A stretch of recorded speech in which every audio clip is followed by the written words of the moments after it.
Our first speaker is Dina Porat. I will just share with you a few morsels from her very long curriculum vitae, but let me begin by saying, and before I read to you the official CV, that in my mind, and I certainly don't want to cause her any embarrassment or to blush, but she is one of the great heroines in the struggle against anti-Semitism, not only because of her prodigious scholarly output, but also because she has been an activist in this for more years than I care to remember. And I think we are truly very fortunate today to be able to enjoy her insights. Now the formal bit. Dina Porat is the head of the Cantor Center for the Study of Contemporary European Jewry at Tel Aviv University, where she also holds the chair for the study of racism and anti-Semitism. She is currently the chief historian of Yad Vashem and co-editor since 1994 of the Tel Aviv University annual Anti-Semitism Worldwide. Among her many publications, and I stress among her many publications, there are many more, are The Blue and Yellow Stars of David, the Zionist Leadership in Palestine, 1939 to 1945, and her book, The Fall of a Sparrow, The Life and Times of Abba Kovner, which won the 2009 National Jewish Book Award for biography. I would also be remiss were I not to mention that I am very proud that she is a member of the advisory board of the Israel Council on Foreign Relations and also a contributor to the journal I edit. You have to close Can we just ask you to close that? Close this one? You're fine now. I'm fine? When you move the microphone. Oh, that's perfect. Okay. She's also a contributor to our journal, the Israel Journal of Foreign Affairs. There is one thing I have forgotten to do, and that is just to remind everybody, if they haven't already done so, to please switch these off. Professor Porat, Dina, you have the floor. Do you want to speak sitting or standing? Sitting? Why not? So you have 25 minutes. No, but I don't see all this. So maybe. No. In this way you see only half of the head. This way you don't have to feel guilty at the lunch. You did your exercise. Yeah. Yeah. And I'm passing the paper that says you have only 5 minutes from me to... No.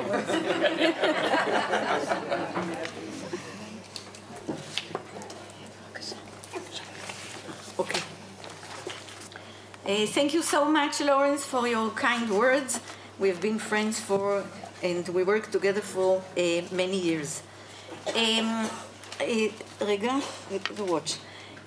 My topic for today is the working definition of anti-Semitism, its past, present, and future. And there is also a subtitle which asks, who is afraid of the working definition? Because this is what I will end with. Just for the benefit of everyone sitting here, I think the working definition of anti-Semitism that has been formulated along 2003 and 2004, I'll speak in a minute about who formulated it, is known to most of you, no doubt, but just for the benefit of everyone and for the record, I will say, just to remind you, that the working definition says that anti-Semitism is a certain perception of Jews, which may be expressed as hatred toward Jews, rhetorics, physical manifestations, all are considered anti-Semitism toward Jewish communities, institutions, individuals. And the definition goes on to cite a number of examples, what is indeed in these rhetorical or physical manifestations of anti-Semitism, such as calling or justifying killing, harming, dehumanizing, stereotyping. You know all that story, myth about world Jewish conspiracy, Jews controlling economy, accusing Jews for everything that goes wrong, denying the Holocaust, denying the scope of the Holocaust, or exaggerating it, and accusing Jewish citizens for being more loyal to Israel or to the alleged priorities of Jews outside Israel worldwide. And then there is a 5 points addition, or it's not an addition, it's a full part of the definition. 5 points that say when anti-Zionism and anti-Israelism is actually anti-Semitism. And this is a very important point, part of the working definition. And it says, denying the Jewish people the right to self-determination, applying double standards, requiring a behavior from Israel that is not required of anyone else, using symbols and images associated with classical anti-Semitism, drawing comparison of contemporary Israeli policy to that of the Nazis, holding Jews collectively responsible for actions against the state of Israel. It finishes by saying that Alvin, that criticism of Israel similar to that leveled against any other country cannot be regarded as anti-Semitic. Finally, a most important point, anti-Semitic acts are criminal when they are so defined by law. And we have already right now, we in the Cancer Center have collected we are collecting all laws and legislation against discrimination on racial background from all over the world, not just anti-Semitism, all over the world. We are now in the 3rd volume. We published 54 countries of Europe and then the Americas. Now we are into Africa. Among all these hundreds of 200 countries at least, there are 18 countries that have a law against anti-Semitism, and mostly so against Holocaust denial. So there are countries where there is a law, and it is a criminal act. A criminal act is anti-Semitic when it is intended. Think about Brussels, Kansas, etc., when non-Jews were killed, but it was intended, and then it is still a criminal act.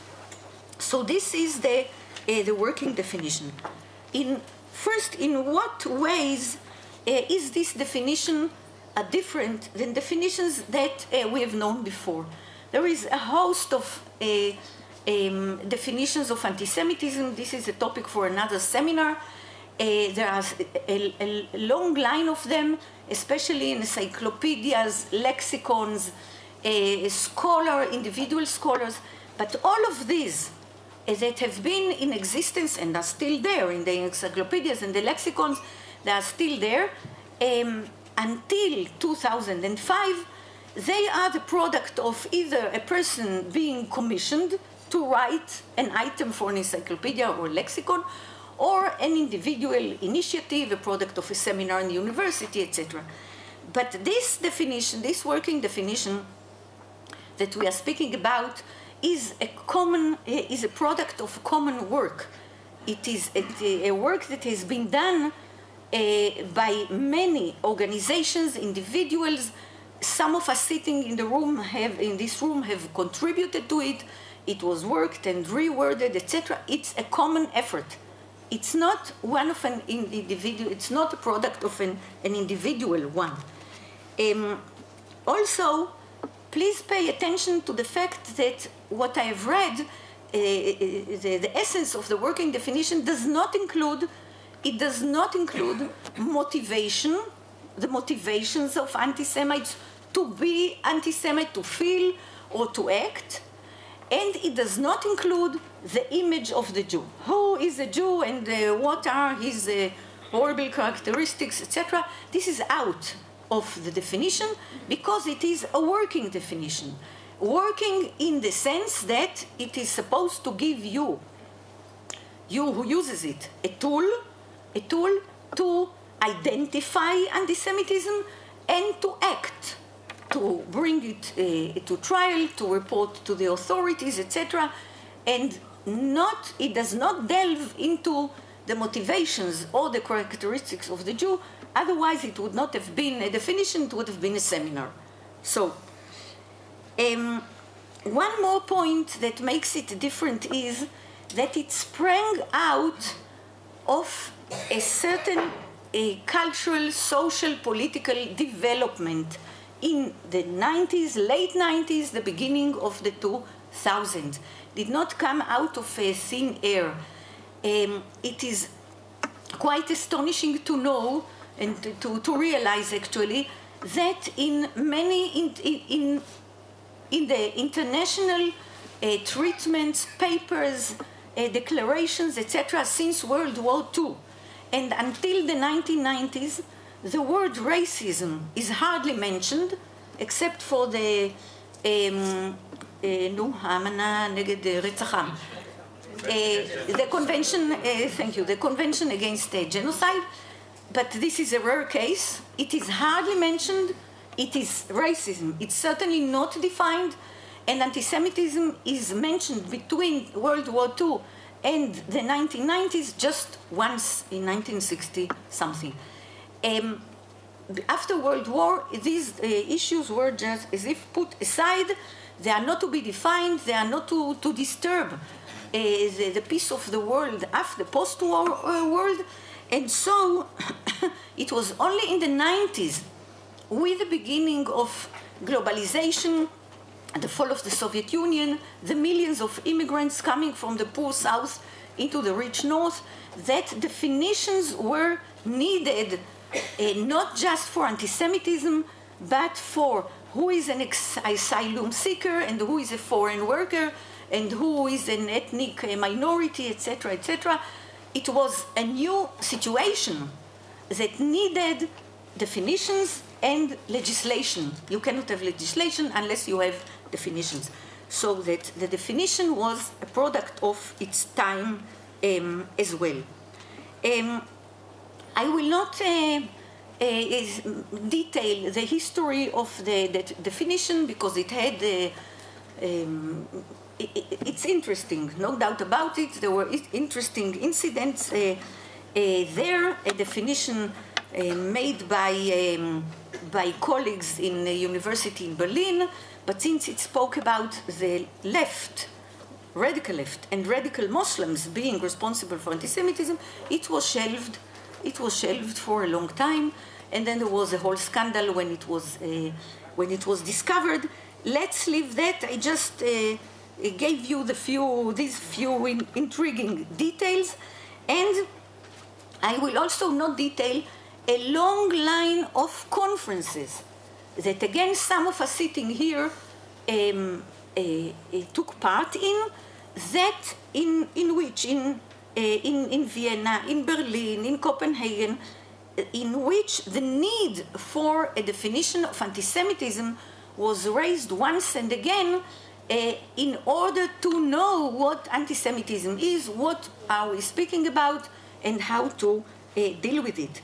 I will only mention one, and not just because I participated in it. It was June 1993, and there was a huge conference of human rights in Vienna. Thousands of participants.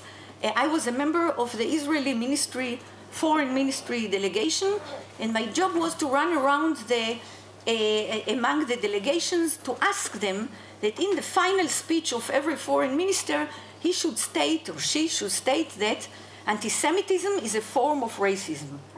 And it worked. It worked. It was a hard work, but finally it worked, and we thought that this is, and the United Nations says, it's a historic decision that anti-Semitism is a form of racism. So we were happy. It's a historic decision, but we did not know still or yet that we were shooting ourselves in the leg, because if it's a form of racism, you don't have to define it. Okay? It's a form of racism. It can come under the cover of racism and does not need a special or specific treatment. But it does. And so the process went on despite this UN decision. Now, this is for a beginning, and then I would like to emphasize, we heard from Amy yesterday. She spoke about the working definition. I'll speak about it not from the EU side, but from the Jewish side. The definition became, you can criticize it, you can say it has shortcomings, okay. But it has become, since it was formulated and was recognized. I use the word recognized, not formally adopted. It was not formally adopted, but it was recognized by the EUMC, European Union Monitoring Center, based then in Vienna. It was recognized as a international working definition of anti-Semitism.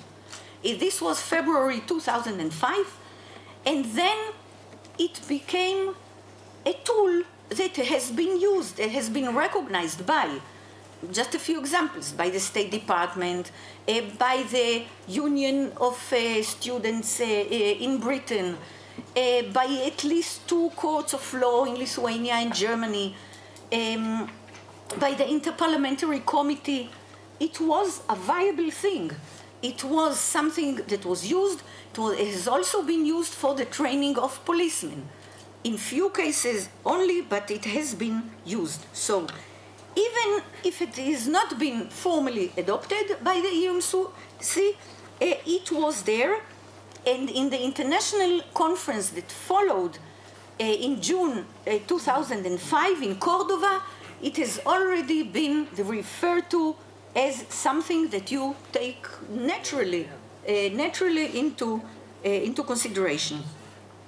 We did not need the EU to translate it. It has been translated into 20 languages, and they appear all on the European Forum, on the site of the European Forum that belongs to the American Jewish Committee, and you can read it or use it in any language. Now, so it was formulated, it is a product of its time, and then around 2010, like some 5 years after it has been born, a certain fight, a certain struggle began.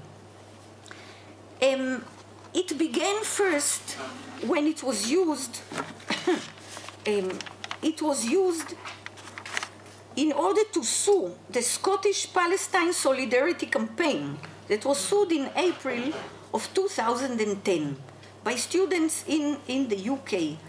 And the lawsuit itself was based on the working definition. So it became a tool, after some 5 years of use, it became a tool to be used in court. But the court dismissed the action because of upholding the right of freedom of speech. In other words, the working definition of anti-Semitism, according to the court, could be construed as an attempt to stifle debate by labeling people anti-Semites. And from this point on, I'm not sure how many knew about this Scottish Palestine campaign or this point in court, but from there the wheel goes on. In 2010, in October, the Cantor Center, we had a seminar in Paris devoted only to the working definition. And we discussed it all upside down and decided and issued a modest, not a declaration, an assessment, an appeal that we advocate, all the participants from some 35 countries, we appeal to everyone who can do it. We advocate the use of the working definition, with the continuing use, because it has been of use and it is the right thing in the right time. But then, a major battle decided, a major and decisive battle began in May 2011. In May 2011, the UCU, the Union of Colleges and Universities in Britain, decided to disavow the definition and to distance itself and its members from using it. You could say, I think we should say, that they did so because it was and still is an important definition. Otherwise, why bother to start to issue, to have a conference, and they call it a congress, their congress, and vote about it, and the overwhelming majority decided that they should disavow it, and they should distance themselves from it. Now, the fact that they did paved the way and opened the door to what happened next.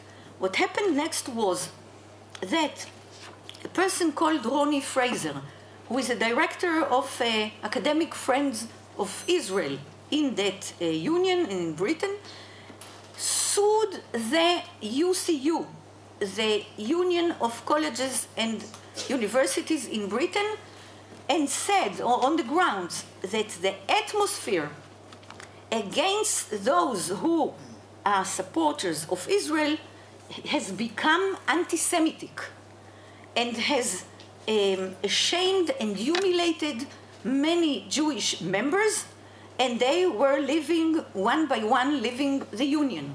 And he sued them for what he called institutional anti-Semitism. Institutional anti-Semitism. Okay, he was attacked from all over. For instance, he said that he dared to say that the blockade around Gaza is not complete, and Israel is bringing products every day to the fence. And he was labeled a Nazi capo or something of the kind, and he complained, and the UCU decided there was nothing wrong about calling him a capo. The court, he sued them. Took a long time. The court heard many witnesses it was a big scandal in Britain at the time. It began in October 2013. It is still not being finished. Ronnie Fraser himself, using words a bit reminiscent of these of Émile Zola, said the following: I, a Jewish member of this union, am telling you that I feel an anti-Semitic mood in this union and even in this room. I would feel your refusal to engage with the EUMC definition of anti-Semitism if you pass this motion as a racist act, no less. Many Jews have resigned from this union, citing their experience of anti-Semitism. You, a group of mainly white, non-Jewish trade unionists, do not have the right to tell me, a Jew, what feels like anti-Semitism and what does not. So again, the working definition was very central. The court, it went on, the long line of witnesses, etc., the deliberations went on, but the judge decided, his decision was a slap in the face. He said that there is no anti-Semitism in the UCU, that Fraser has always been properly treated, and it is him who is doing an impermissible use for political reasons by litigacy and by calling it to court, okay? By litigating it to court. He did something impermissible. The story has not ended, because now he's being sued for £500,000, no less, because if the court decides now that his appeal, that suing was in the first place unreasonable. If it's unreasonable, if the court decides so, he would have to pay some £500,000. He and his lawyer, Anthony Julius. Okay. The matters did not end there, but in September 2012, I think I leave this to Tammy, who will certainly touch upon that, a debate in California, in the California State Assembly and in the university, again around the working definition, was trying to decide when speaking in campus against Israel is hateful speech. And they tried to use the working definition, and who noticed it and who wrote about it? A blog called Electronic Intifada. Electronic Intifada, that's quite a blog that reads everything. I was amazed. I wish my student would have read my work as this being the Electronic Intifada reads and cites and besides many of you sitting here, they know everything. So the electronic intifada went against the University of California, dismissing the whole thing and saying that the working definition is no good. It could not have. He brings me back my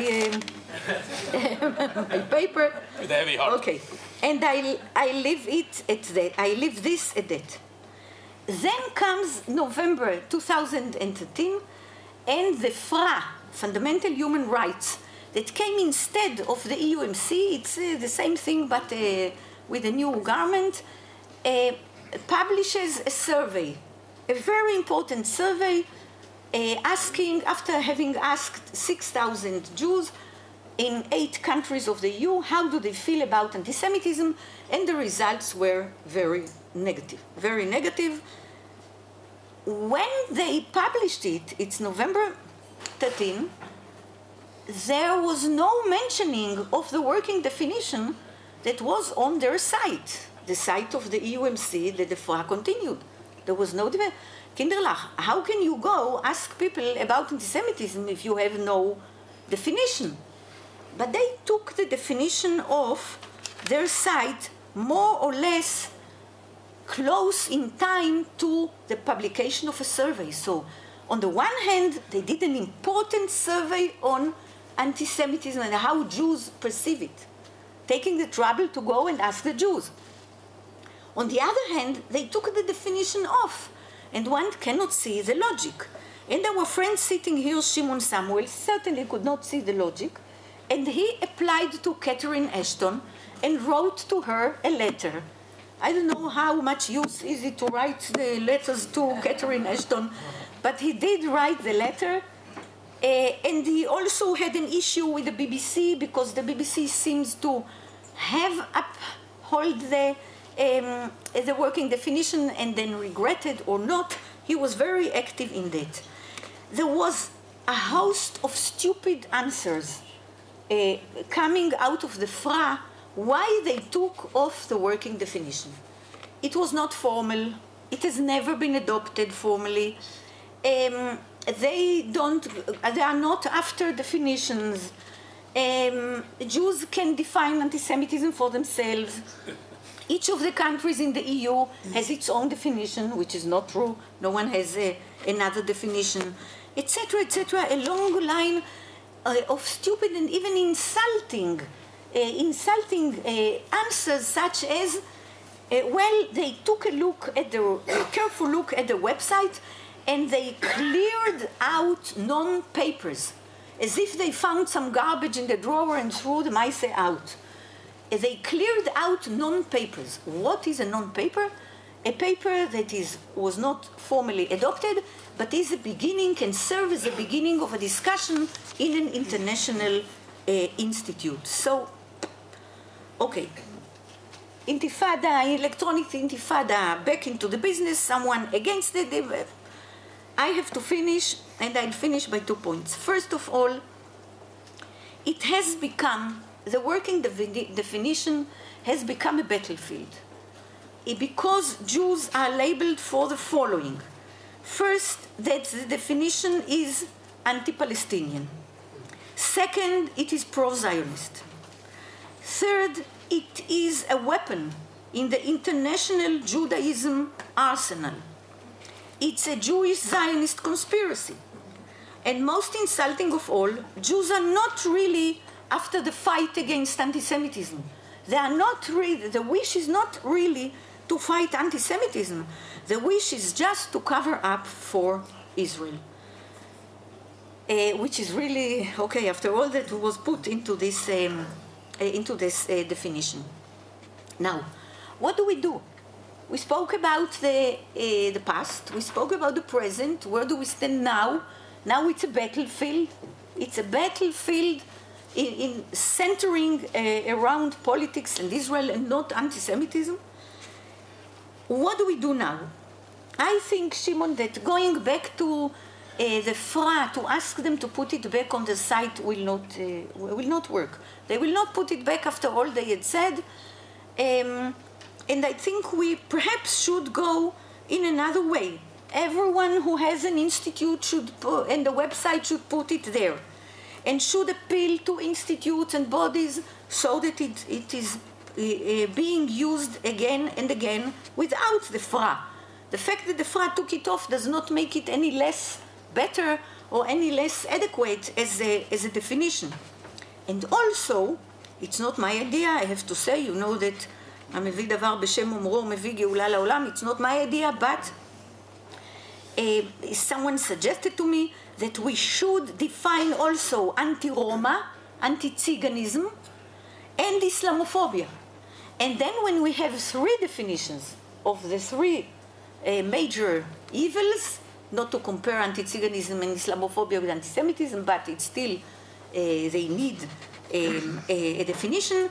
If we come up with good definition of that, then we can go to a major body such as the EU or the European Council and say, here there are three good definitions, let's put them on the sites and let's use them.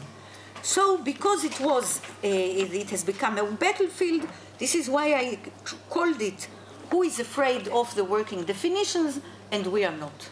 Thank you.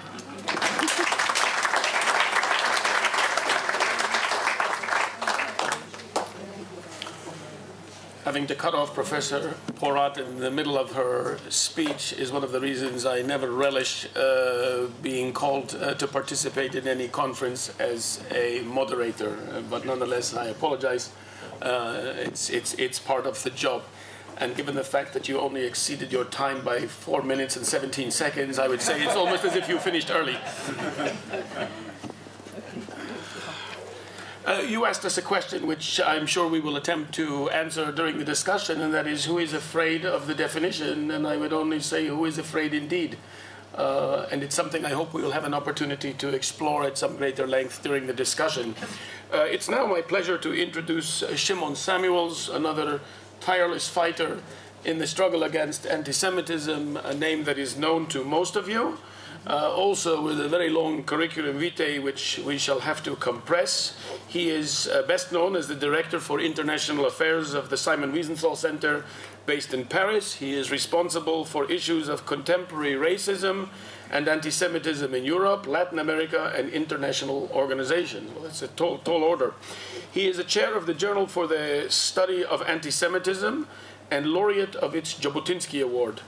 He was lead editor of Antisemitism, The Generic Hatred, Essays in Memory of Simon Wiesenthal, a book co-sponsored by UNESCO, no less, and published in English, French, Spanish, and Russian language editions. He is a Chevalier of the Legion of Honor and a member of the Anglo-American Press Association of Paris. He has been a member of the European Jewish Parliament based in Brussels. Dr. Samuels, the microphone awaits. You have 25 minutes plus 4 minutes and 17 seconds. Thank you, Laurence, and thank you, Dina. Mikol Morai Skalti, and I'm sure that many of you do not know that Robert Wistrich is an international tennis champion. Oh, really? Rabbi Cooper and myself in Paris at UNESCO watched him face the barrage of the balls coming in from what we heard today as Jews who were uncertain of their own identity, but picked by UNESCO as great experts in the Jewish narrative. And he was batting them back one by one. It was like Wimbledon, and really defending the authenticity, the integrity of the Jewish narrative. So I want to thank you, Robert, for this past year and a half and what you've done today. Okay, one caveat. I am not a scholar in the sense of presenting an academic paper. What I want to report is on some issues firsthand from the field and sometimes in hostile arenas. So, many of us here are victims and survivors of Durban. But I had the misfortune to be elected to the International Steering Committee of the Durban process 2 years before. And at PrepComs in Strasbourg and Geneva and Warsaw, and then in 2001, just before, in Santiago, an incident took place, particularly in Santiago, where at a certain moment the PLO legal counsel crept up and whispered in my ear, "Shimon, we will give you the Holocaust if you give us Palestine." And a Dutch photographer, who couldn't hear her, but he snapped a photo of my indignant expression, which I still have for posterity. So when, in January of this year, the Wiesenthal Center's exhibition, which will be opening within 10 days, but then it was suspended. People booked land, the 3,500-year relationship of the Jewish people to the Holy Land. We were told, and when we protested this, but we give you the Holocaust. And indeed, a week later, the United Nations Holocaust Commemoration Day was also fated, or marked, by UNESCO. And it only points to what we hear so much here, and that is that how much easier it is to remember Jews murdered 70 years ago than to deal with the contemporary complexities of the Jewish identity. Well, I arrived in Durban, and I was unceremoniously booted out of the International Steering Committee. And I think that many of the Jewish participants then were in shell shock. And when they came back, they did not assimilate totally the experience or realize that what was born in Durban, and only today I think we're beginning to understand, was a latter-day supersessionism or replacement theology. It began etymologically. It began with the two anti-Semitisms. And this was an Iranian professor from Tehran University who said that until 1945, indeed, anti-Semitism was against the Jew, but with the triumph of Zionism in 48, it was refocused on the other Semite. So if Arabophobia is anti-Semitism, then by Orwellian newspeak, Zionism is anti-Semitism. Cute. So the second was the three Holocausts. It was transatlantic slavery, it was the trafficking contemporary of women, children, and the Nakba. And eventually it became only the Nakba. There was no Jewish Holocaust. The misapplication of one people's victimology to another, as in the case of South African apartheid, to a canard against the State of Israel, has set the baseline for justification of anti-Semitism, and BDS has been mentioned. But I would just like to sort of picturize it. The BDS uniformed paratroopers, because they wear a uniform, they're green T-shirts, and when they invest supermarkets in France, and they push their trolleys from the food from the kosher section, and they rush them past terrified cashiers, and burn the loot on the outside, French Jewry cannot help but remember Kaufe nicht bei Juden from another epoch. But what is interesting is, by taking the food from the kosher section, and not necessarily Israeli products, this has given grounds for legal action for discrimination, and indeed anti-Semitism. In December 2001, 3 months after Durban, in Geneva, the International Steering Committee had its last meeting. It was run by Sangoko, the South African NGO confederation, which was extremely radical and very anti-Semitic. On the table, I went. On the table was an 8-point program, a plan for the next decade to delegitimize Israel through educational structures, particularly campuses, legal measures, economic boycotts, sport, culture, tourism, scientific embargoes, diplomatic ostracization, and a law of return for all Palestinian refugees, 48 as well as 67, to replace the Aliyah law for Jews. And a few minutes after I arrived and sat down, this paper was snatched away, so there is no DNA. The vector for the post-Durban program, however, was to be the Anti-Globalization World Social Forum with its headquarters in Porto Alegre, Brazil, and its regional satellites, the most active being the European Social Forum. This was founded as a counterfoil to the World Economic Forum, the movers and shakers that meet in Davos.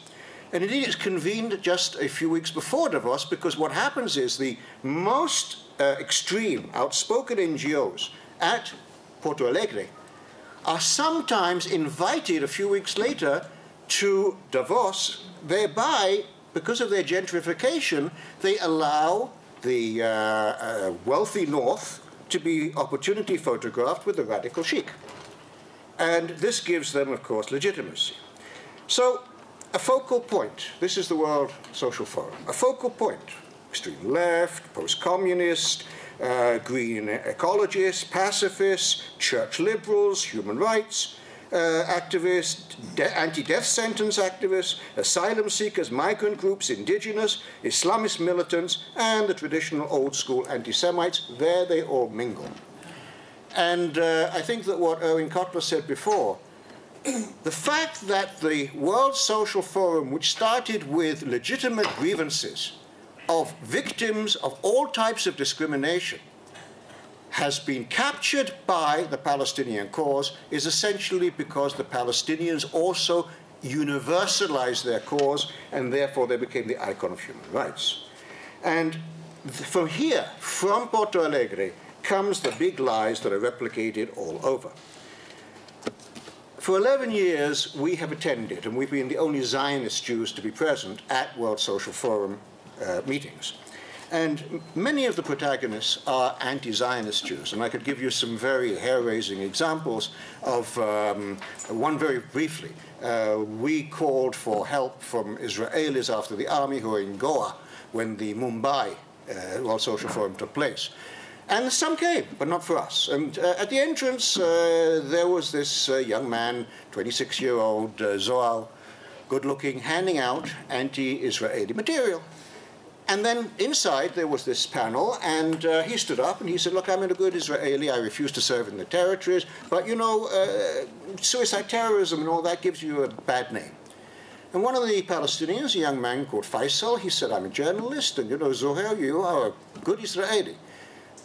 We like best Israelis, and soon you will be best Israeli. Best Israelis are dead Israelis. And something cracked in his head, a cognitive dissonance, as he ran out of the room. And I know Professor Yakira said it isn't an effect, but it was effect. And I went running after him, and outside there was packed with Indians, and there was shrubbery. I couldn't see him, but I heard sobbing.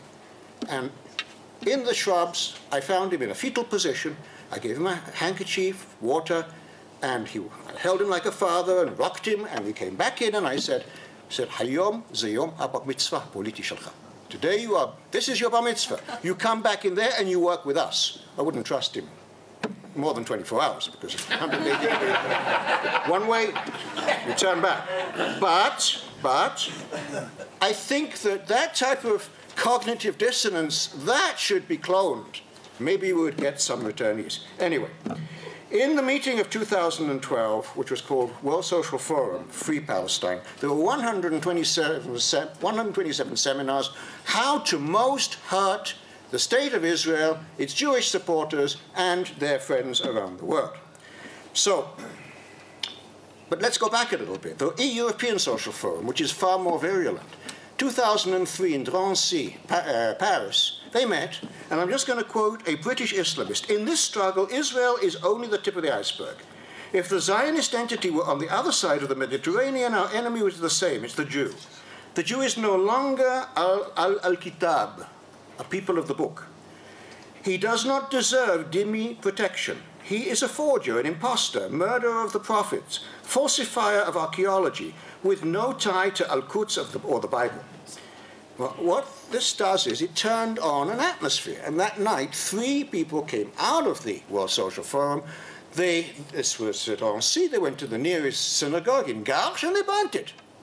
So from the rhetoric of the discourse, there are, in fact, hate crimes. Now, the 16 points of the program of the World Social Forum of 2012 were dismantling the apartheid wall, ending the apartheid regime, the right of return, BDS, I won't go into them all, but containing Judaization, recognition of Palestinian Israelis as an indigenous people, the sovereignty over national resources, land, water, food, ending the free trade treaties between Israel and the EU, Israel and the Mercosur of South America, military embargo, but the most interesting, supporting anti-Zionist Jews everywhere. And another one, the last one, support popular resistance to the occupation. Now, last year we encountered even a new dimension, and that was, and some of you here know what is the Kairos document. If you don't, go over and ask Rabbi Cooper over there. It's aimed to eliminate the relationship of support of Christians to Jews and the Jewish state. And there were 2 seminars on the Kairos document, and essentially the argument was that the racism of such terms as chosen people and promised land. And 6 weeks later, the Scottish Church came out with a new formula. We are all chosen peoples. The land is promised to all humanity. So this is ID theft from Brazil, which may soon arrive at a theater near you. Could you just put up the pictures of the World Social Forum very briefly? So this is the march. Go on, please. Intifada. Now, this was very interesting. The homosexuals from Vancouver, I sat with them and I said to them, have you ever been to Palestine? No. I said, you must go to Gaza. If you go to Gaza, where it is a capital offense, somehow we can help you to get to a gay-friendly city, the only one in the Middle East, which is Tel Aviv. Next one, please. Oh, that's me trying to. Hamas. This is the International Jewish Anti-Zionist Network, and you know, they have fun. This is a sort of what do you call it? A little hat. Imam Khomeini, Israel must be not yes wiped out. Yeah, okay. This is a British don't dance with Israeli apartheid, boycott Beersheba. The right of return. Yes, please. Okay, we'll come to that in a moment. Right. So here at the interstice between NGOs, because this is an NGO organization, the interstice between NGOs and the states is called UNISPAL. It was referred to by Ben Cohen yesterday as the Division for Palestinian Rights of the United Nations, the only such division that exists for any people. And it's a mouthful, the name. It's the United Nations Committee for the Exercise of the Inalienable Rights of the Palestinian People. Right. Once you got finished saying that, everybody goes home. The meeting in UNESCO of that organization in Paris was 6 months before Palestine entered UNESCO. I attended the next one, which was at the FAO, the Food and Agriculture Organization in Rome. And the Iraqi ambassador agreed with me on intent. He said, yes, certainly. I mean, they're trying to get in here.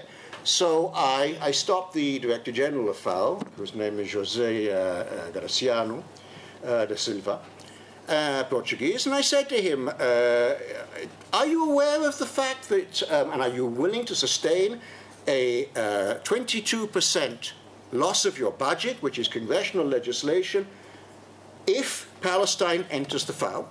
And he said, it wouldn't happen here. I said, you want to bet? Well, Palestine still hasn't entered. So, but at the Montevideo, we were at the Montevideo meeting, at the Quito meeting, but the last meeting was in Ankara. It was 2 weeks ago. And there I spoke with the chairman, etc. And he said, oh, no, no. He said, the OIC said only organizations that are accredited to the Division of Palestinian Rights, and that's not you. So our UN accreditation was in fact denied. Just a couple of quotes. There is an umbrella body called AIDA of 92 NGOs, which include CARE and Oxfam and other friends. The spokesman endorsed a suspension of the EU-Israel agreement. I won't go into all of this, but I'd just like to give you one example. The chair of UNISPAL is from Senegal. His name is Abdou Salam Diallo. And I recognize what he said about Israel. I saw it on a poster of Khomeini, which said that one drop of water doesn't do anything. But if every Muslim were to pour 1 teaspoon of water on Israel, it would drown it. Diallo said at the meeting, and I heard him, he said, a drop of water on a rock does nothing, but continual dripping destroys the rock.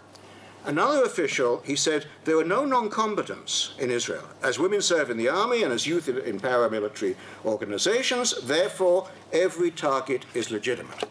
The German strategist Karl von Clausewitz viewed diplomacy as war by other means. Today, I think it's heritage that is war by other means. That vector is the World Heritage Committee of UNESCO. This is an organization which was highly respected for its professionalism in the preservation and protection of sites, and especially when we called on it to force Poland to remove the Auschwitz discotheque, but that's another travesty tale. The World Heritage Committee since 2011 has been hijacked since Palestine entered UNESCO with a voracious appetite. First, the cave of Machpelah and Rachel's tomb were reclassified as mosques. Second, great propaganda move, they engineered to the theft of Christian heritage, much more prestigious. Bethlehem, the pilgrimage route, and the Church of the Nativity. And even though this had been occupied by Fatah terrorists, leaving several priests as casualties, this is today Palestinian heritage, and thank France. In June, they are expected to receive Bitar in the Galil, the site of Bar Kokhba's headquarters, the Hebrew Beitar. And their published wish list includes the following: the old cities of Hebron and Jericho, the Qumran caves and the Dead Sea Scrolls, and a book I found. Can you go to the next one, please? We have an agreement with the director of the Frankfurt Book Fair. So every year I go to identify hate on the bookshelves, and then in the evening the books are taken for being checked by the police, etc. I won't go into that. But this I found on a Lebanese stand. It is, in fact, a Hamas front publisher. You all know what is the Burak Wall.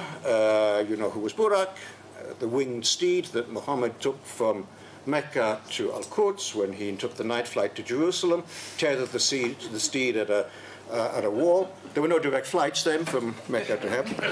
The Burak Wall, and if you can go to the next slide, please, the contents page, you'll see that it's all about the Jewish conspiracy, the heresy, to take the Burak Wall, and it must be returned to the embrace of Islam. We call that wall the Kotel. Finally, the Museum of Palestinian Heritage, which is in construction in Ramallah, and I quote, "until moved to Jerusalem as a safe place for unsafe ideas." The website made clear that this is a new arm in the arsenal for de-Judaization of Jewish heritage. But since we exposed the website last year, the World Heritage Committee in Phnom Penh in Cambodia, the site has disappeared. But in Cambodia, the Jordanians came forward with a resolution presented at the World Heritage Committee, which demanded that Jerusalem be, and I quote, "Jerusalem be returned to its pre-Jewish authenticity and integrity." Bottom line, to deny a people's heritage is tantamount to its deletion from history and geography. This zero-sum equation is devastating. Bottom line again, the validation of Palestine requires the deletion of the Jewish heritage and the impugning of its narrative. Hence, the obstinacy in recognizing Israel as a Jewish state. We all know that. But the objective is the total destruction of the Zionist enterprise. And I dare to name this replacement endgame absolutist anti-Semitism. It's no longer, a final solution. It's absolute deletion. So this Judeophobic mutation, unforeseen in the EU working definition, there was never any mention of anything like that, nor even in Durban, where its seeds were sown.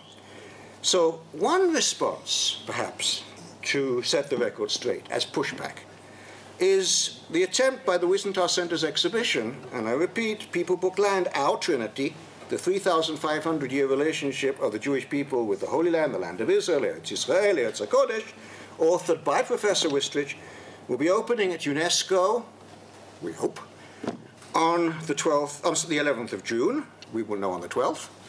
And I hope I may add, coming soon to a theatre near you. Thank you.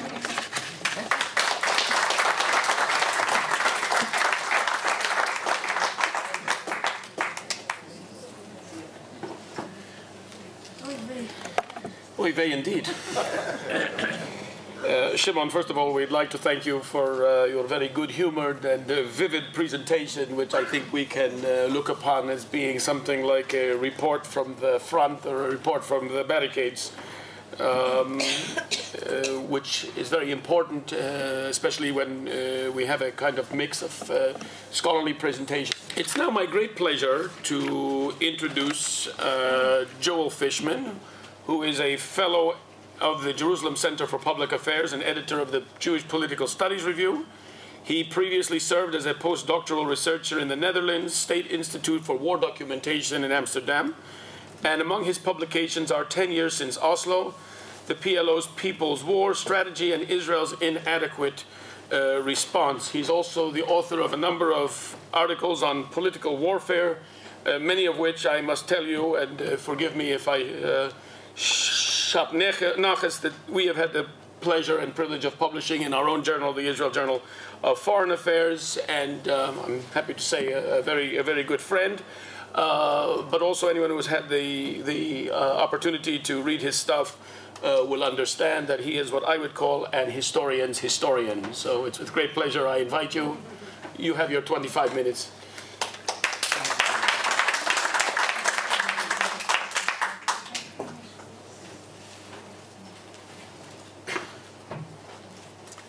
Good friends, I would first like to thank Robert again. He has been our teacher. I would also say that it gets lonely writing alone, and it's very nice to have been brought together with such a lovely community of researchers and scholars, and we thank you for making that possible. Robert asked me to read a paper on anti-Zionism as a form of political warfare. And I had a choice. I had to choose a method how to approach this subject and how to deal with it. It was possible to do. There would not be enough time to deal with case studies. And at the same time, I wanted to get at the essence of the problem. So I'm going to try, using the historical method and primary sources to the extent it's possible, to give you good definitions each of political warfare and of anti-Zionism, what they involve. It's been very interesting for me because the facts are generally known. What is interesting was to see the correlationship of the facts and to look at them under the perspective of the present. Much has not changed over the past 50, 60 years.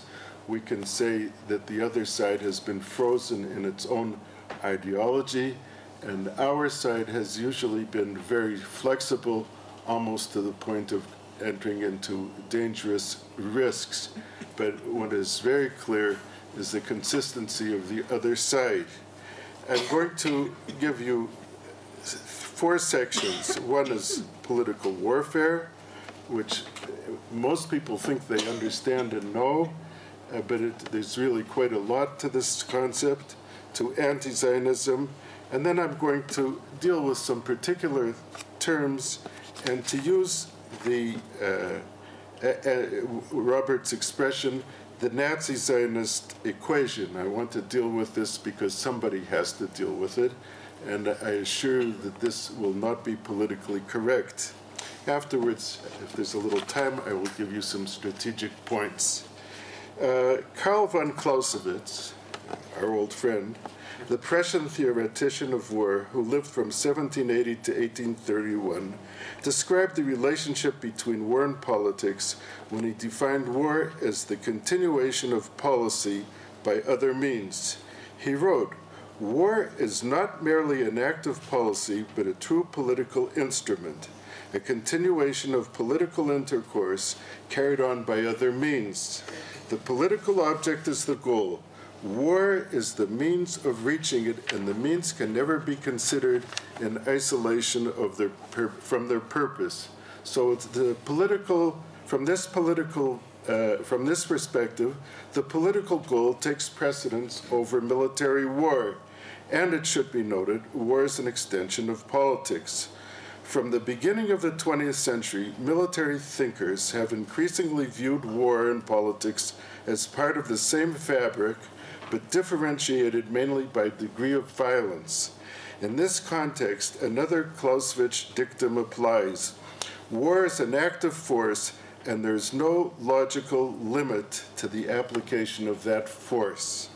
The two are usually intertwined. In the conduct of war, there can be a seamless transition from one to the other, as, for example, the case of the incitement to hatred, which frequently results in unrestrained violence.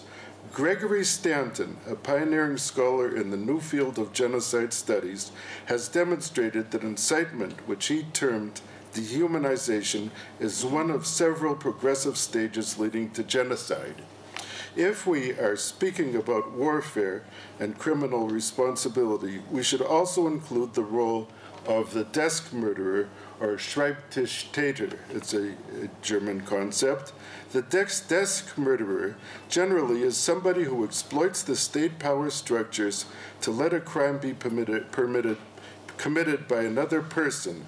For example, its intended meaning can certainly include people who, through publications, are spiritual accomplices to a subsequent crime or have original authorship. The original term has a rather specific meaning. It refers to a member of a bureaucracy, a paper pusher, facilitating the actual operation of mass murder.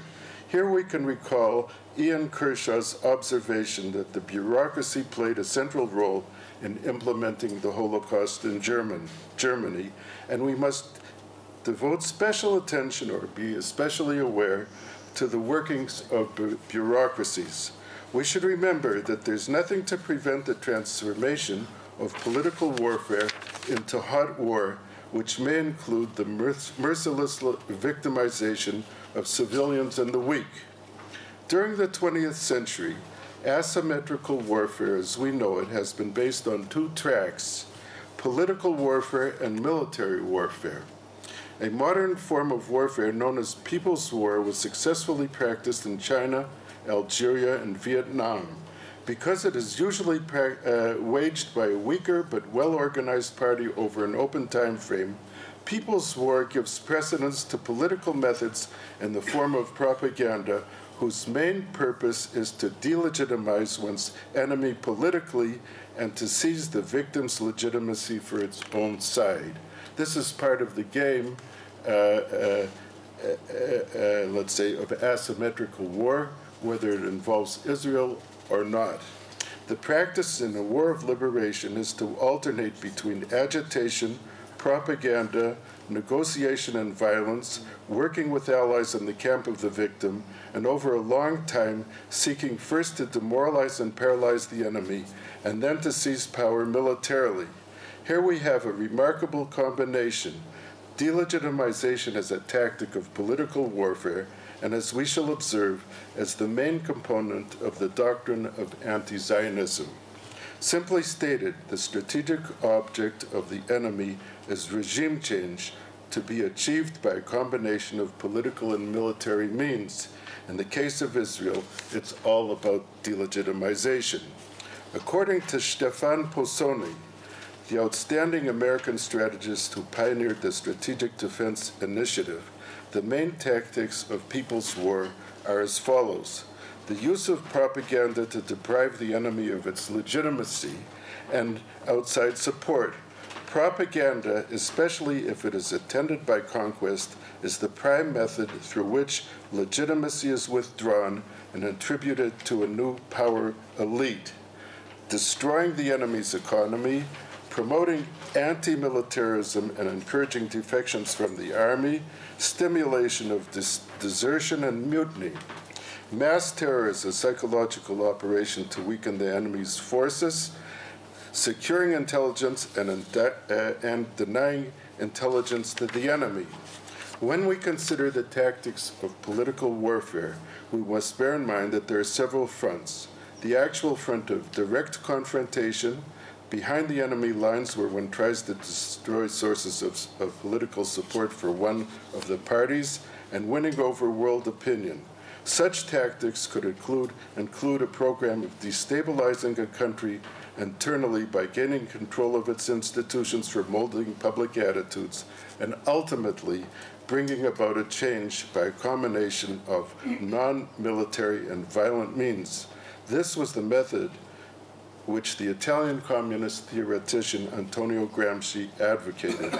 Such key institutions to be captured include the intellectual elite, the educational system, media, cinema, popular culture, and ultimately the bureaucracy. Two major examples of political warfare are the campaign of the North Vietnamese and their American collaborators to undermine domestic American support for the war in Vietnam, and the successful effort of the Reagan administration to topple the Soviet Union and bring about regime change. Examples of anti-Zionist political warfare are initiatives to undermine the strong foundation of sympathy and support for Israel in the United States. Probably the most shocking initiative of this type was the wartime British propaganda campaign in the United States against Zionism. During the war, the Zionist movement in the United States tried very hard to publicly discredit the white paper policy, and the British were very sensitive to this initiative and were brought into discredit, and they tried to fight back. Ephraim Karsh and Roy Miller wrote that even at the height of the Nazi extermination of European Jewry, and despite their clear knowledge of this ongoing atrocity, the British government did not shy away from conducting an extensive propaganda campaign in the USA aimed at preventing potential survivors from emigrating to Palestine after the war. There is no doubt that the defense of the white paper came far ahead of any considerations regarding the possibility of opening Palestine for the suffering Jews, for the simple reason that this suffering elicited no sympathy whatever among the British officialdom. Karsh and Miller pointed out that the British bureaucracy effectively overruled Prime Minister Winston Churchill when it actively prevented rescue. One second. In short, political warfare is a serious business. It should be understood in terms of its real goal, which is regime change. It should not be confused with marketing, branding, bikinis on the beach, the excitement of the startup nation, or the good night life in Tel Aviv. It is dangerous, and its consequences are potentially lethal. Now, I'll say a word about the program of anti-Zionism. When we analyze the program of anti-Zionism, we find that it has its own belief system with well-defined ideological articles of faith.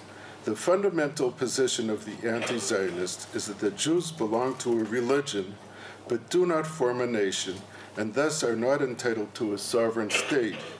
Writing in 1969, the Israeli researcher and intelligence analyst Yehoshaphat Harkabi explained that according to the religious and ideological worldview of the Arabs, the Jews have no claim to national self-determination. The concept that the Jews do not constitute a national entity is a vital principle for the Arab position, for if the Israelis do constitute a nation, then they have the right of self-determination and the claim that only Palestinian Arabs have the right of self-determination and that only they must decide the national character of the country is invalid.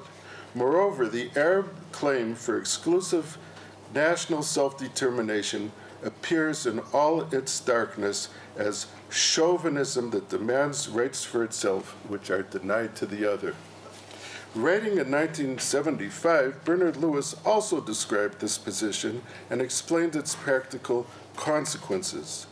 The PLO in its literature never uses the expression Arabs and Jews, for to do so would be to admit the existence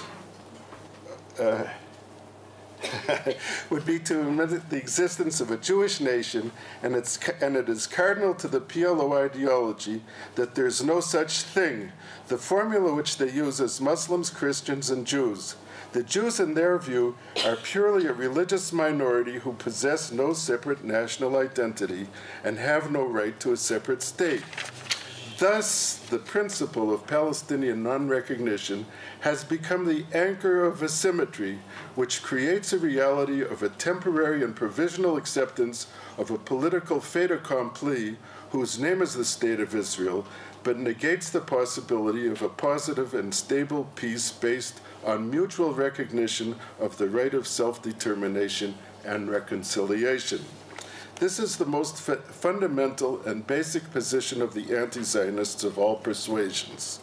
From the negation of peoplehood, the enemies of the Zionist enterprise simply derive the proposition that the Jewish state possesses neither legitimacy nor a legitimate reason for being, and further, because its Jewish inhabitants are not human, they are fair game.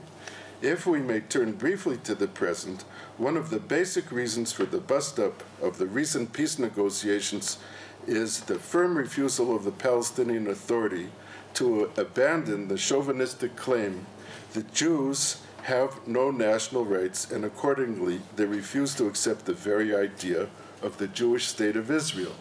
This goes back, as we shall soon observe in a statement of the Grand Mufti of Jerusalem, Hajj Amin al-Husseini, this objection is deeply rooted in religion.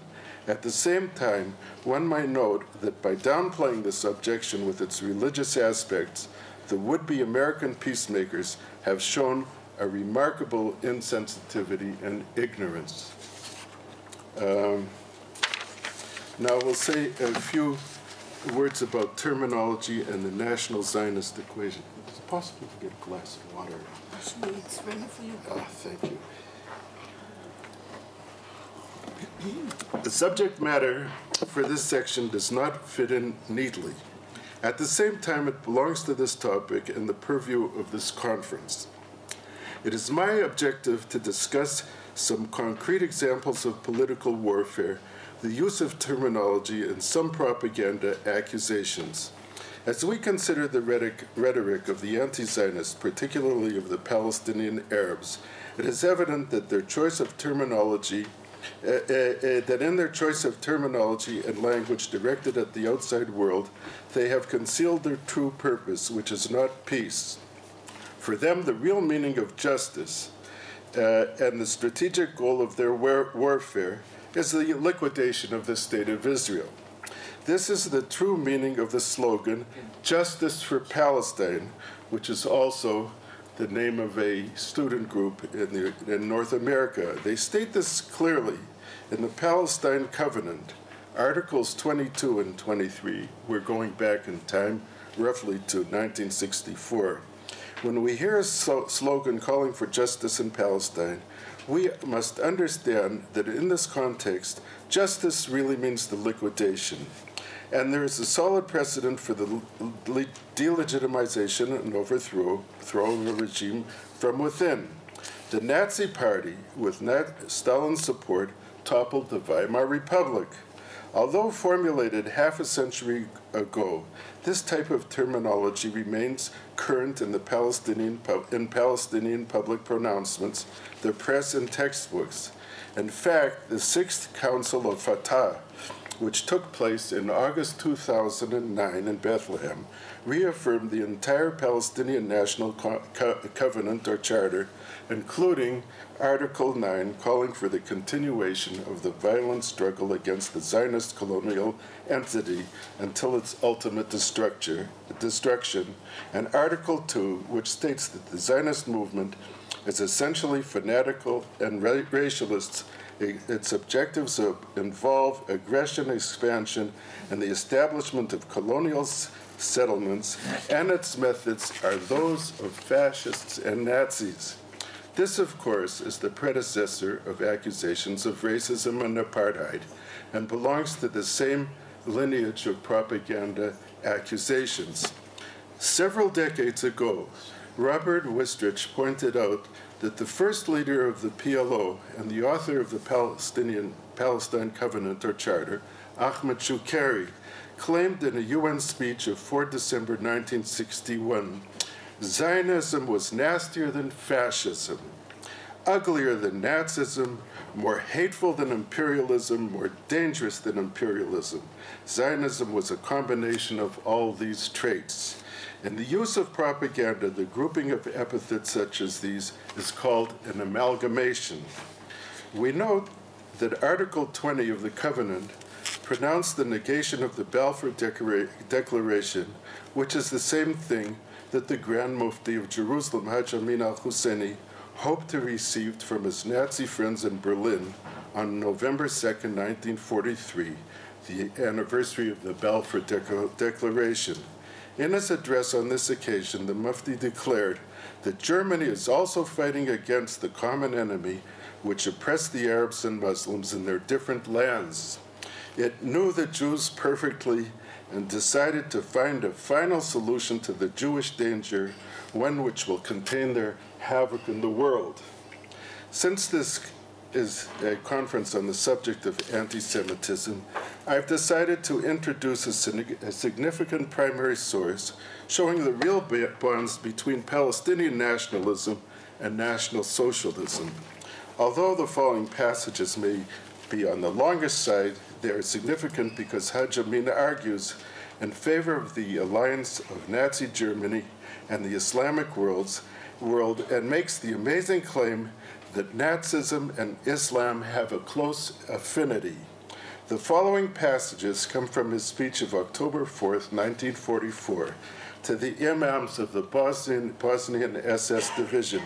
It is noteworthy that the Mufti addressed his remarks not to common soldiers, but to their spiritual advisors, true men of culture. The friendship and cooperation of two peoples, Muslims and Germans, can only be for the long term. It is built on a firm foundation.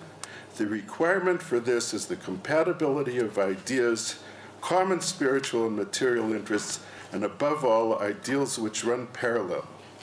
The friendship and cooperation between Muslims and Germans have become much stronger from the moment that the Nazis seized power, Machtübernahme, because National Socialism in many respects runs parallel to the Islamic view of the world.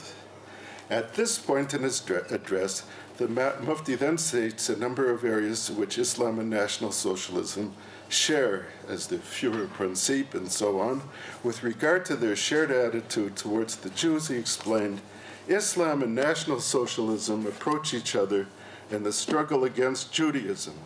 Nearly a third of the Quran deals with the Jews. It is demanded that all Muslims be aware of the Jews and fight them wherever they find them. The Jews tried in Khaybar to poison Muhammad, who was sent by God, and undertook various attacks against him, all of which failed. All of Muhammad's attempts to bring them to reason failed, so that finally he found himself forced to do away with the Jews and drive them out of Arabia. I am of the firm conviction that a victory over the Allies will bring with it a victory over Judaism, and with it a great danger for the Muslims and Islam above all. For this reason, each of us must do and give his best for the victory over the common enemy. Let us return to the accusation of Article 22 of the Palestinian Covenant, that the Zionist movement is essentially fanatical and racialist, and its methods are those of fascists and Nazis. Actually, Hajj Amin's words prove the opposite. In its most simple literal meaning, the Peshat, this text asserts that Nazism and Islam really have a natural affinity. This negates all accusations that Zionism and Nazism are one and the same. To our knowledge, there is no more authoritative source. Beyond this, the Mufti's words represent a breakthrough. They combine racism, anti-Zionism, and genocidal anti-Semitism. In the words of Lady Macbeth, here is the smell of the blood still. All the perfumes of Araby will not sweeten this little hand. Oh, oh, oh. 2 more minutes. Well, I have 3. Statements such as these should be understood in the light of their historical context and logical consequences. Without going in detail, we have clear indications of Haj Amin's complicity in the final solution, namely his active lobbying to prevent Jewish immigration from Europe, particularly from Hungary, Romania, Bulgaria, and Italy. This brings us back to the wartime anti-Zionist campaign of the British government and its propaganda initiative in favor of the White Paper. It essentially endeavored to do the same thing, and other historians should really come to grips with this problem. In our session of yesterday, several speakers referred to the importance of bureaucracies, namely the elite bureaucracy in France and its role in limiting democratic choice there. Mention was also made of the European Union bureaucracy. I'm sure that in the context of political warfare, we must devote more attention to the role of bureaucracies.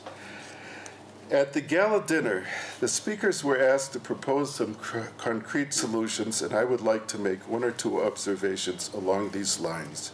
Our efforts over the last two decades to achieve a negotiated peace have ended in failure.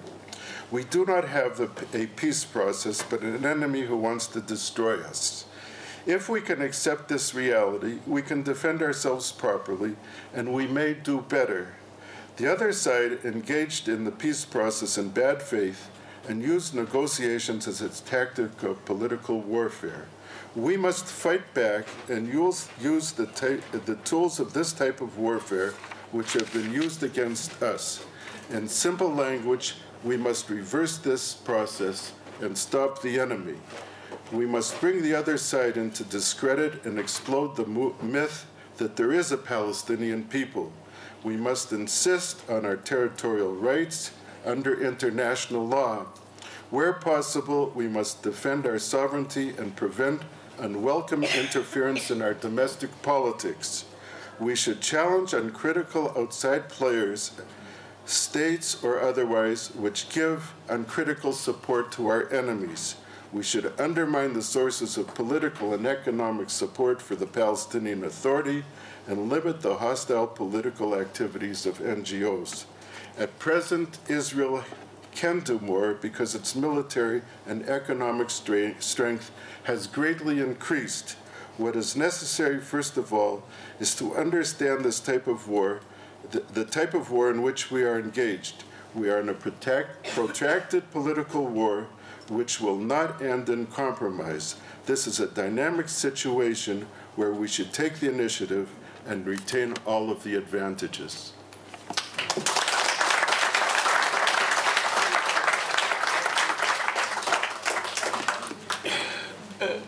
Joel, you know, I have the distinct impression that we have heard basically a kind of an autopsy on a patient for which we cannot yet say Kaddish.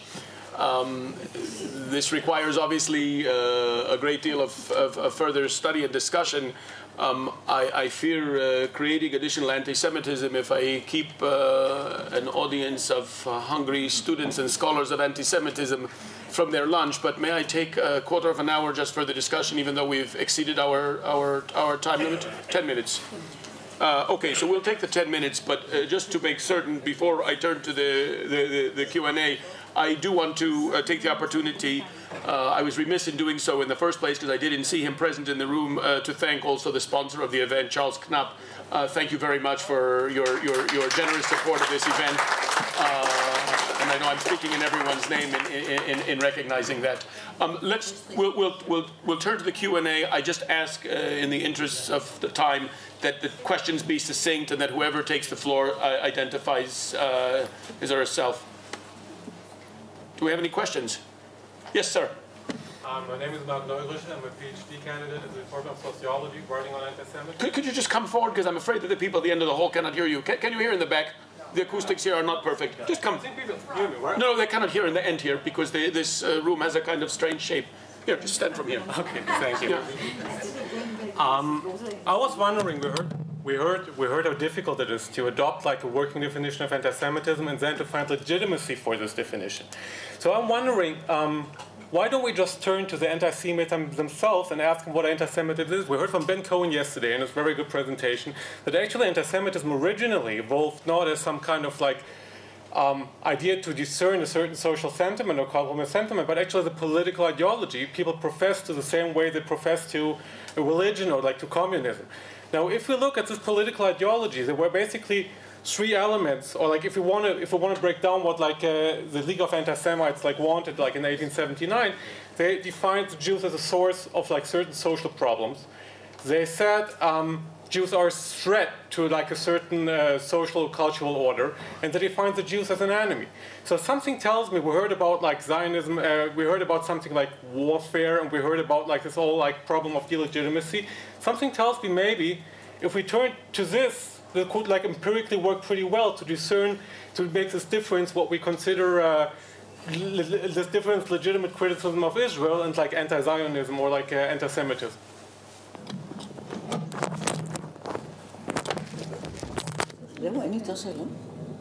What do we just, Robert?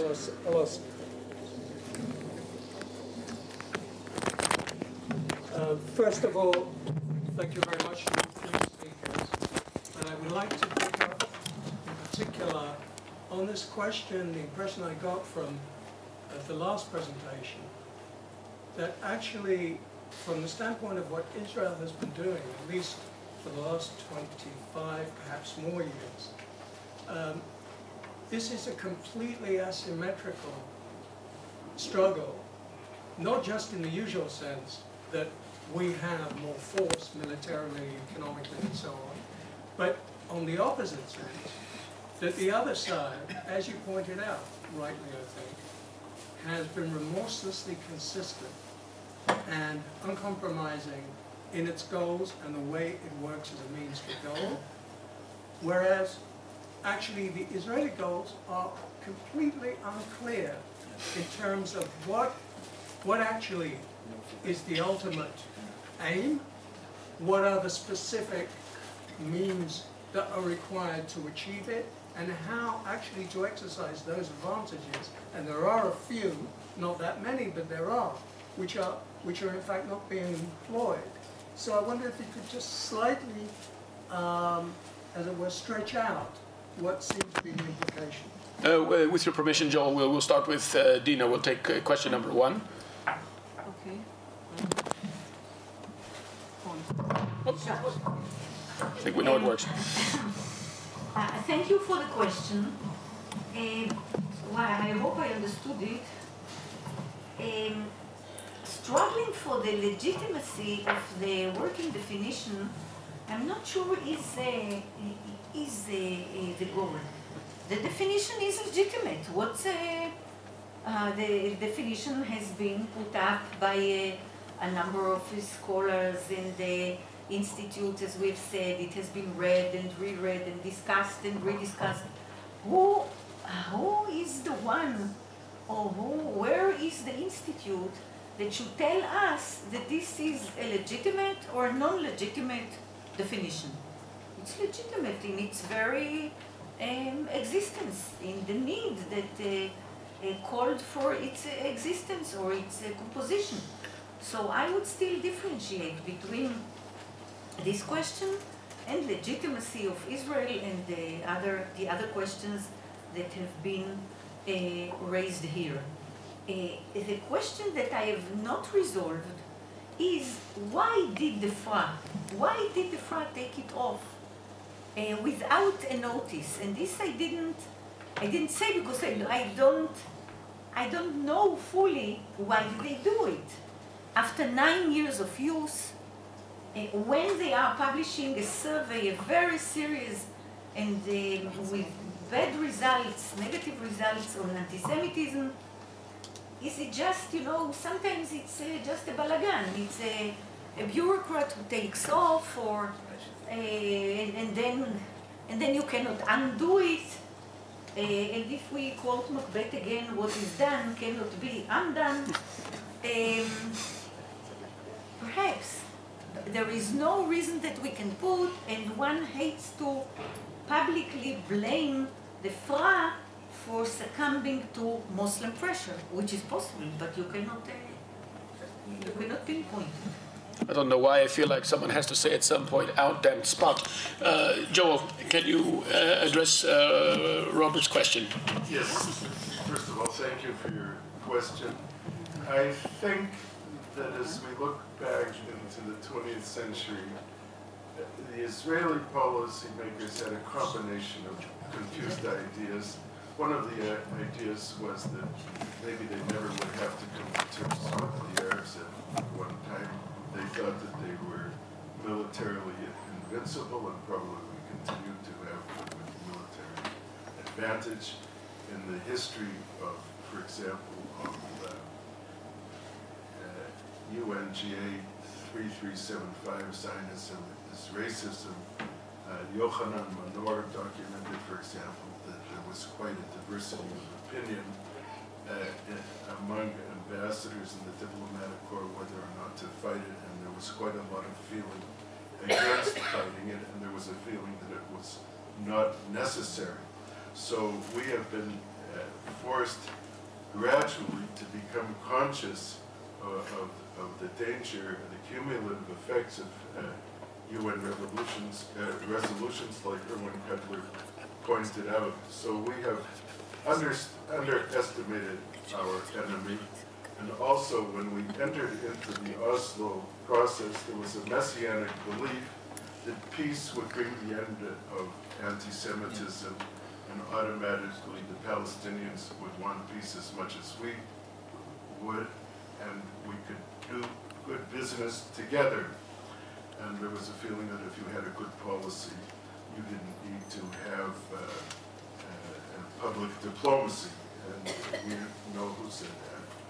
And these attitudes that with time became embedded in our own democracy, in our diplomatic service, in the army, and even in the intelligence establishment, so that we somehow became close to the changing circumstances around us and unable to respond. I think that now that the negotiations have ended, we must first begin by taking stock and then looking at what we can do. I know, for example, that Professor Shlomo Avineri gave a tremendous address at the conference sponsored by the Jerusalem Public Center for Affairs. He said that the European policy stinks. They don't have enough of an army to do anything, and all that they can do is make pronouncements. They missed it in the Ukraine, and they can't do anything about Damascus. Well, I think that sometimes our government should give it back, and we should put the accusers on the defensive. And it's not only the Palestinians, but those who support them mindlessly. Ladies and gentlemen, please forgive me for just one more moment in what I might call a brazen display of chutzpah judaica. The last two speakers, I'm just joking, have asked could they each take exactly 1 minute, and we're going to give them exactly 1 minute to say a closing remark in reference to the two questions. So, Robert, if you forgive me the 2 minutes before I wish everyone bon appetit, good appetite, b'tei avon, we'll just have the last 60 seconds from each of the speakers. Sir. Okay, basically this is on Europe and the EU. I do not believe that what happened with the working definition was a balagan. It was orchestrated. The poll which was made on Jewish opinion was in fact the instrument to offset the withdrawal. Why? Because of pressure from not only Islamic circles but from within the EU. Now, I'd just like to make one point clear, which was not made yesterday, and it was said that the new EU Parliament is in fact having extreme right and pro-Islamics.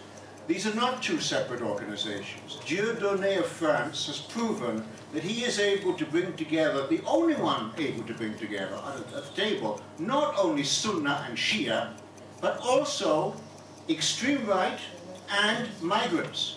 I was at a press conference a few weeks ago with Marine Le Pen of the National Front. I asked her, what if your retinue en masse uses the Canel reverse Hitler salute? And she said, For me, as far as I'm concerned, that is not the question. The question is migrants as voters. For me, an Arab or an African born in France is equal to any white Frenchman. Shimon, I have to apologize that I have to... Just what I'm trying to say is it's a new EU.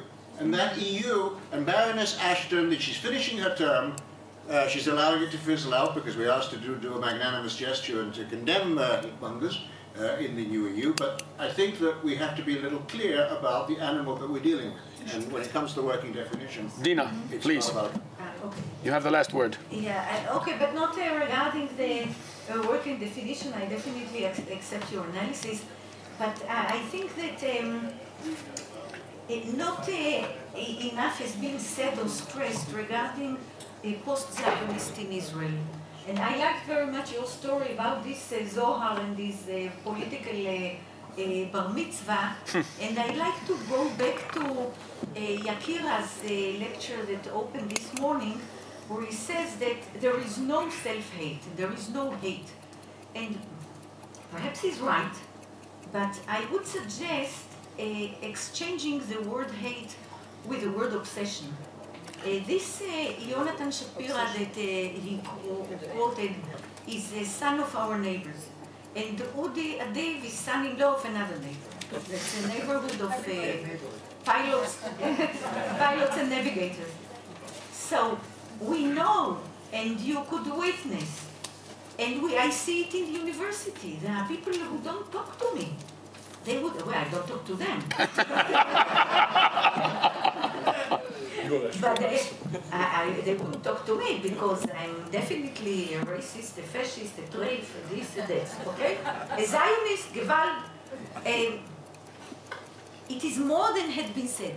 I think this phenomenon of youngsters and of lecturers who have an impact on students and who go abroad and speak ill about Israel and do a lot of damage and start initiatives, legal initiatives and academic initiatives, is a part of the danger that should be faced, and you can see them burning with, if not hate, at least an obsession that is really hard to understand. Dina, thank you very much.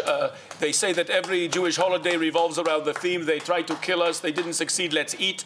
On that happy note, thank you very much for your attention, and bon appetit.